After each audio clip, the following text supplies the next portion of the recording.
दोस्तों, मैं सोच रहा था वीडियो बनाऊं कि नहीं बनाऊं, जो अपना कमीशन हो रहा है। क्योंकि काफ़ी लोग वीडियो बना रहे हैं, लेकिन इतनी नेगेटिविटी फैला दी इन्होंने ना सब ने। हाँ, पेपर टफ आ रहे हैं और पब्लिक एड, सोशियोलॉजी, इकोनॉमी का वेटेज है, लेकिन वो सबके लिए टफ आ रहे हैं। आपको 100 में से 100 क्वेश्चन मार्क्स नहीं लेने हैं। 25 क्वेश्चन भी अलग आ जाते हैं तो 12.5 नंबर हुए। वो 30 भी आ जाते हैं तो भी कितने हुए? 85 मार्क्स आपके हाथ में है। और मेरा शिफ्ट था ये 13 तारीख को, सेकंड शिफ्ट। मेरा पेपर आधे घंटा पहले ख़त्म हो गया था। ऐसा नहीं कि मैंने बहुत पढ़ रखा है, मेरा बी एड जस्ट अभी हुआ है, लेकिन उसमें जो क्वेश्चन बिल्कुल आइडिया नहीं है, उस पर टाइम क्यों वेस्ट करना? उसके लिए 5 सेकंड काफ़ी है। देखा, रैंडम टिक किया, आगे हो गए। और जहाँ पे दिमाग, ये पेपर है, सही बात है, जिसने 6 महीने तैयारी की उसको कोई बेनिफिट नहीं मिलेगा, क्योंकि फैक्ट बेस पे नहीं है, ये अंडरस्टैंडिंग बेस पे है। आपको एलिमिनेशन लगानी पड़ेगी। एलिमिनेशन इतनी ज़बरदस्त लग रही है ना कि 3 नेगेटिव स्टेटमेंट है, स्पेशली साइकोलॉजी में, जहाँ ज़्यादा नंबर आ रहे हैं, और एक पॉजिटिव स्टेटमेंट। तो आपको उसमें पॉजिटिव स्टेटमेंट ही लेनी है। और टाइम मैनेजमेंट बहुत ज़रूरी है। जिसने कभी पेपर नहीं दिया है या ऑनलाइन नहीं दिया है, पढ़ने में, ऑनलाइन पढ़ने में जिसको प्रैक्टिस नहीं है, उसके लिए टाइम लगता है थोड़ा सा। उसके लिए मॉक टेस्ट उसी के लिए होते हैं। मॉक टेस्ट इसलिए नहीं होते हैं कि आपने कितने क्वेश्चन ठीक हो, कितने गलत हो गए। ठीक है। अब बेसिक क्वेश्चन इकोनॉमिक्स का बेसिक जिसका क्लियर है वो हो जाएगा। जीडीपी डिफलेटर हर शिफ्ट में पूछा जा रहा है कि क्या होता है, क्या नहीं होता है। हमारी शिफ्ट के कुछ क्वेश्चन थे, जैसे नाफ्ता जाखड़ी प्रोजेक्ट कहाँ पे, कौन सी नदी पे है, रावी नदी की ट्रिब्यूटरी कौन सी हैं। ठीक है। साइंस के बेसिक क्वेश्चन आए थे। फैट के होते हैं, प्रोटीन के होते हैं, कौन सा जलता है, कौन सा नहीं जलता है। ठीक है। और तो इसलिए जिनका भी एग्ज़ाम अभी है आगे, सबसे पहले तो ये रिव्यू देखना बंद करो, क्या आ रहा क्या नहीं आ रहा। आपको पता है इकोनॉमिक्स आ रही है, उसके बेसिक कंसेप्ट पढ़ो ढंग से।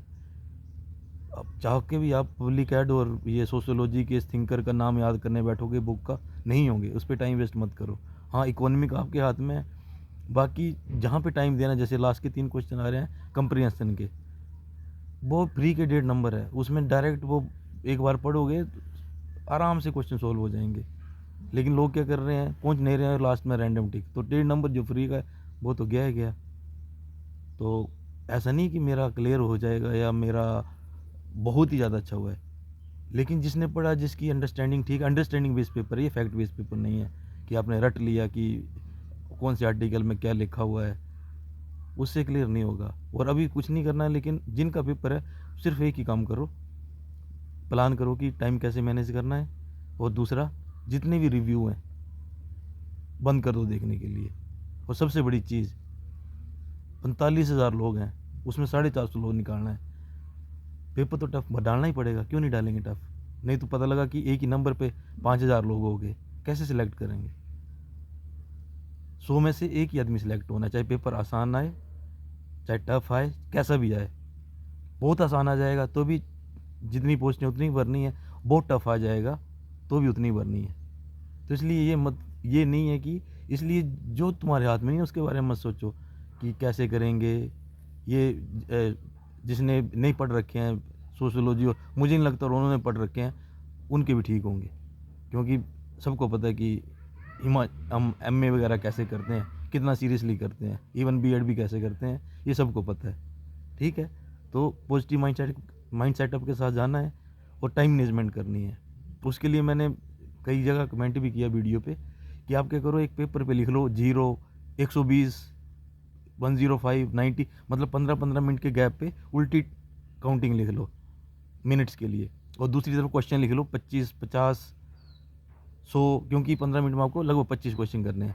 और 25 क्वेश्चन जैसे आ जाते हैं, अपने जस्ट एक ग्लांस करो कि आपका कितना टाइम हुआ है। टाइम बच रहा है तो आपका मोटिवेशन आ जाएगी। अगर टाइम ज़्यादा लग रहा है तो फिर अपनी स्पीड को उस हिसाब से इंक्रीज़ करो। पहले 15 मिनट में 20 ही क्वेश्चन हुए तो ट्राई करो कि अगले 15 में 30 कर लो। मतलब एक साथ छोड़ो। कई बार क्या होता है ना, जो आसान क्वेश्चन होते हैं ना, वो बंच में होते हैं, एक जगह गुच्छों में होते हैं। मतलब पता लगा आप 150 क्वेश्चन तक ही पहुंचे हो और लास्ट के 50 क्वेश्चन ईजी थे जो आपने रैंडम टिक मार दिए। इसलिए ट्राई करो पेपर पूरा करने की। जिसने 160 क्वेश्चन किए 40 रैंडम मारे वो वहीं रेस से आउट हो गया, ठीक है। और ये नहीं, आपको फिर रिपीट कर रहा हूँ, आपको 200 का 200 क्वेश्चन ठीक नहीं करना है। आपके 60 भी गलत होते हैं तो भी 30 नंबर कटेंगे, 70 नंबर बन रहे हैं, आप रेस में रहोगे।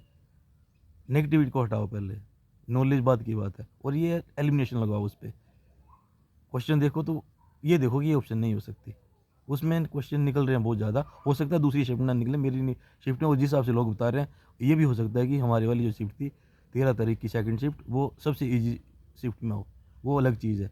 लेकिन अभी नेगेटिविटी के साथ जाओगे, डर के साथ जाओगे तो कोई फ़ायदा नहीं है उसका। और ये नहीं कह रहा हूँ कि जो वीडियो बना रहे हैं गलत बना रहे हैं, लेकिन नेगेटिविटी जिनसे रिव्यू ले रहे हैं ना, उनसे ये क्वेश्चन ये भी पूछो कि आपने कितने घंटे तैयारी की है।